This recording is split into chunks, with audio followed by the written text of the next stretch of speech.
Hey everyone, it's Reese here and welcome to this latest video where I'm talking about conference presentations, specifically how to put together a paper and a presentation, the key tips and sort of examples of sort of good practice for when you are up there presenting your work.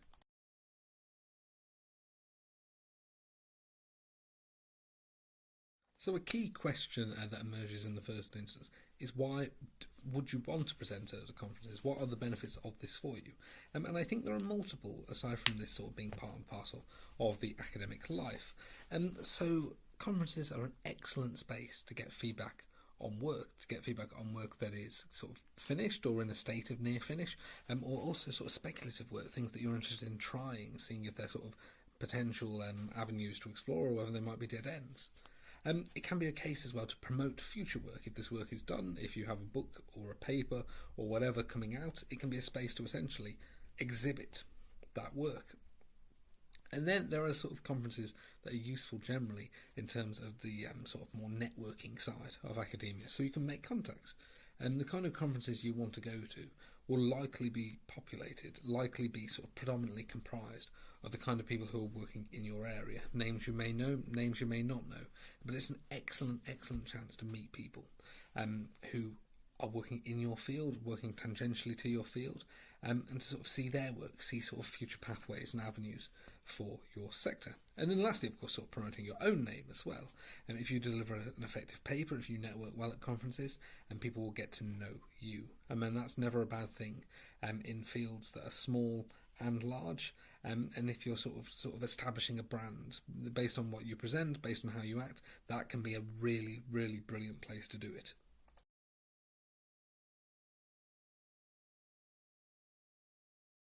How do you write a conference paper? Well, if you have written anything in an academic space, it's kind of a similar process, right? You're putting together thoughts, you're sort of putting together an argument, you are sort of compiling key examples and key ideas. And these are skills you're likely to have developed. I'm going to link below to my sort of academic writing masterclass video, which might give you some advice there. But it's similar, but it is different as well because you are sort of limited by time. How do you know your speed? How do you know the time? And look at the time that you're allocated, and then sort of get a sense of how much you're able to say in that time. How do you do this, I hear you ask? And when I was preparing for my first few conferences, I essentially I got a book and just read it out loud and sort of counted how many words it was. And very quickly learned that I'm sort of not the fastest speaker in the world. So for me, a 20-minute paper equates to about 1,800-ish words, and you can sort of operate in that rough ballpark and take things out if you have videos, etc. This, I say, had the caveat of knowing you may react differently when you're up in front of people. You may sort of go faster, and because you're hurrying, it may be the case people react and sort of you have these pauses and moments, but it can be a really useful rough guideline. Another thing to ask yourself is how sort of closely you stick to the script. Are you someone who's going to stand up there and read the paper sort of verbatim? Are you someone who sort of uses notes as kind of very loose sort of guidelines? Are you someone who sort of has no script at all? Myself, I'm very much in the middle count in that I kind of write a script, but then sort of very quickly go off on it because I can't sort of stick to it. Again, sort of knowing how you present and sort of preparing your material in a way that speaks to how you present is an incredibly useful and good strategy.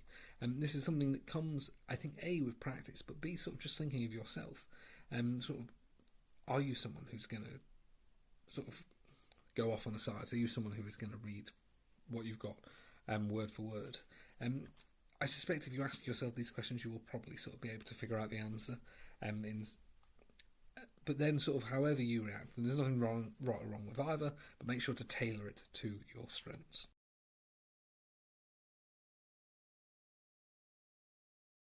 So this section I've called key presentation points, but really it's kind of reiterating some of the things that I think are sort of apparent in any form of academic work. And so it's remembering to present your key argument, remembering to present your key ideas, and having the obvious through line, the obvious structure. I've talked about structure before, and it's in the video down below as well, the masterclass. You want to sort of capture people's attention for however long you have, and it's quite easy to do that if there's sort of an obvious progression. You can set it up in kind of the similar ways that you would an essay or such work, but sort of having that clear sense of flow and building is really, really, really significant and helpful when you're in front of people, when you're sort of doing it live. Um, but these are kind of sort of general sort of pieces of academic writing tips. Anyway, so let me give some specific sort of presentation advice. One is to not go over time. Every academic will tell you a horror story of them being at a conference and someone just wouldn't stop talking. You don't want to be that person. You really, really don't. Some conferences are very strict with it, some are less so, but there is sort of a knack in being able to sort of bring things to a conclusion. This is A, to keep sort of the goodwill of the audience, but B, if you eat into that time, you lose time for questions, you lose time for sort of those meaningful discussions. So sort of really try and sort of not to go over time. Then on think about how you present. So how can you be an engaging presenter? This is something I'll do a video on. It's not a skill that sort of comes naturally to everyone. It is a skill though that can very much be learned. You want to bring people in, you want to engage people. So sort of things like looking at the room, sort of addressing them if you're reading a script, looking up from the script, talking to people. And then sort of how the visual aids that you include with it. So what I would say is there is nothing more boring, and I say I've seen a few of these, of someone whose presentation is 20 minutes of them reading the slides that they've prepared. And because, we could do that. I've often entirely read the slide before they finished saying it, at which point I'm sort of not engaged. I think there's a fine knack towards including key stuff on the slides without overloading them and giving yourself something to build on. I'm going to show some examples of what I mean. But sort of try not to clutter. Try and use slides as sort of a complement to what you're saying. And I think they're best used when they're kind of framework rather than sort of essentially doing the job for you.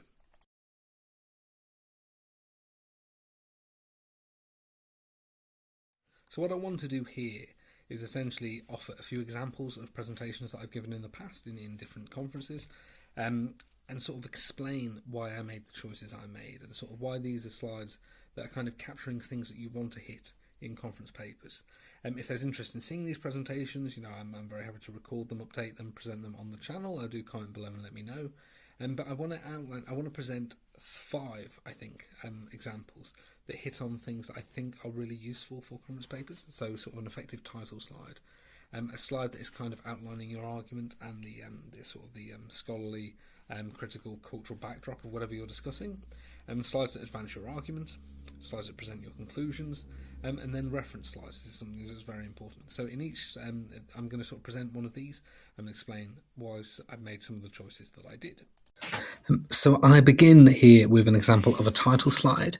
So this was a presentation that I gave in November 2024 at the University of Nottingham as part of the Nightmare on Elm Street at 40 conference.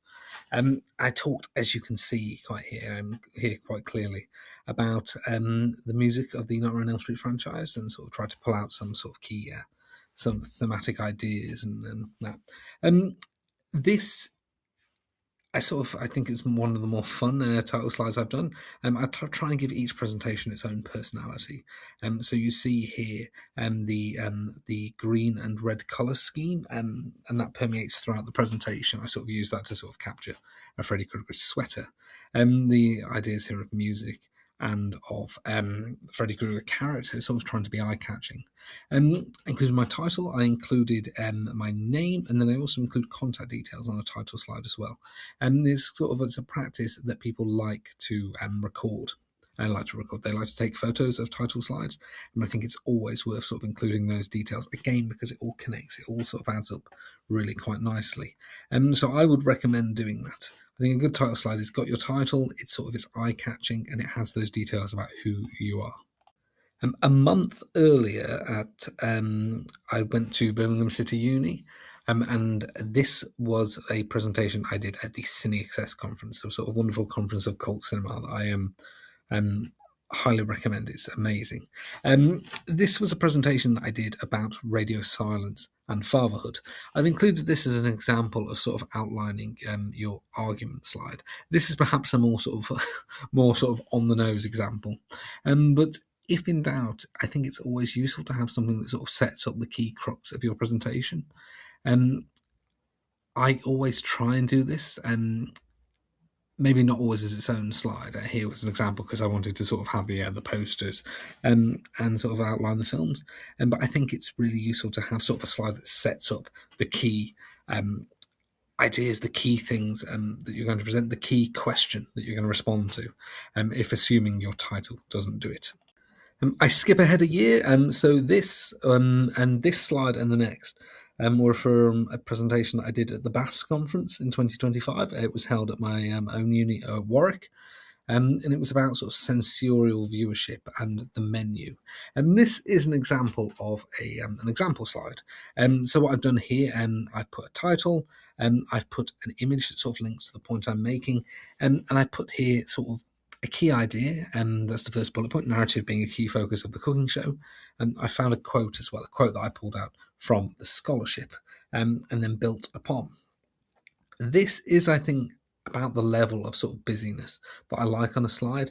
I like sort of enough details that you could sort of vaguely follow, but then I sort of like to expand upon it. So I sort of, in the presentation itself, talked a lot more about the notion of narrative and the cookery show. And I think I went on to another example featuring a clip by Ainsley Harriott. So yeah, I think this is the thing, sort of this, my own preference, and everyone has their own preference, do with it as you wish. My own preference, I think, as a viewer, is slides that give you just enough, but give the presenter sort of space to build on and sort of go further. And then here, the second of my BAFTA slides as examples. This is a conclusion slide, so me sort of outlining sort of the key ideas that I proved, that I talked about, that I interrogated in the presentation. And the dessert theming there, so this was sort of themed because it was the menu and sort of to ape the film. I sort of themed the presentation around the starter being the intro and the main dishes being the examples and the dessert being the conclusion. Sort of, again, it's nice. You're allowed to have fun with them. And then there's sort of a colour scheme, an example that sort of essentially looked like a menu. And it's useful to have this sort of summary at the end. And summaries can be used summarising the presentation, of course. I also, in sort of more speculative work, like to use them to sort of pose questions, to sort of get the audience thinking and get them to potentially help me with some of the answers. And then lastly, it's always worth having a reference slide. So people who sort of engage with your work proactively can sort of get a sense of the materials that you've looked at. This is an example from my presentation at Cine Access 2025. And so this was talking about Brian Yuzna's The Dentist films and sort of how they represent masculine anxiety. And you see here some sort of clear examples of sort of things specifically about The Dentist. There's a book about Falling Down, which sort of also discussed sort of similar anxieties that I discussed, and more wider texts about masculinity and its representations. References should be things that you've used in the presentation. So sort of, and again, it just sort of demonstrates that you've done your reading, you know the area, and sort of it can be the case as well. I found this, by sort of leaving this slide on at the end, people will suggest references I haven't seen that can be useful. So sort of by good scholarly practice, always cite your references, but then it gives people a chance to sort of help you build on them. So there we go, some tips on putting together a presentation. And some advice on sort of how you would shape slides, the kind of things that you would want to hit. Hopefully this has been useful. As I say, if there are things here that you want to see sort of done in greater detail, and if you want me to sort of give more advice on presenting, or alternatively, if you want to see some of these presentations, please do comment below. I want to make the sort of stuff that you guys want to see. Otherwise, thank you so much for watching. Make sure to like, make sure to subscribe, make sure to ring the bell so you know when I have a new video. Thank you very much for watching. I look forward to seeing you all in the next one.